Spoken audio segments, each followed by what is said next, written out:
Kyle's long battle to save his life began when he was only 18 years old. That was the year he was diagnosed with Hodgkin's lymphoma. Over the next several years, he battled cancer 3 more times. And even after beating those odds, his devastating journey wasn't over. Kyle was diagnosed with a rare side effect from years of chemotherapy, a damaged heart that required a transplant. Kyle ended up receiving a new heart and surpassed everyone's expectations. Only 11 months after his transplant, Kyle completed a triathlon. And now, he's even training for the Ironman. Go Kyle!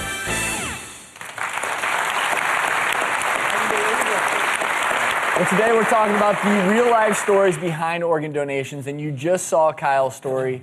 He received his new heart just 3 years ago at UCLA Medical Center.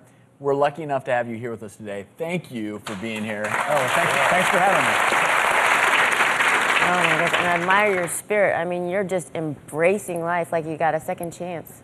Well, thanks. I mean, I always kind of have approached it. It's, you know, when you're thrown into the deep end, you have 2 choices. You can sink or you can swim, and I've always chosen to swim. Which, yeah, I'm swimming a lot now. You should have swam 2.4 miles, in fact, at the Ironman. Than the rest of us here. I think a lot of people think if I get an organ transplant, especially heart, then you're just going to have to basically take it easy the rest of your life. But that's not true.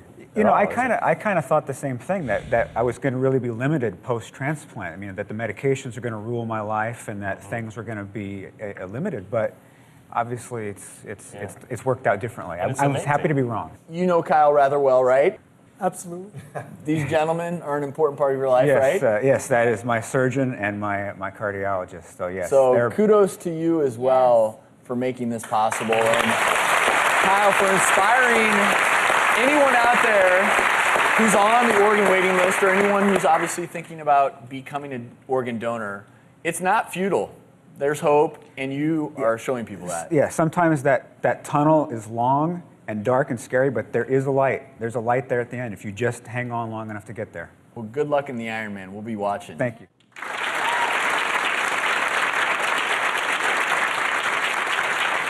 To learn more about Kyle's story and to encourage him on his journey, visit thedoctorstv.com.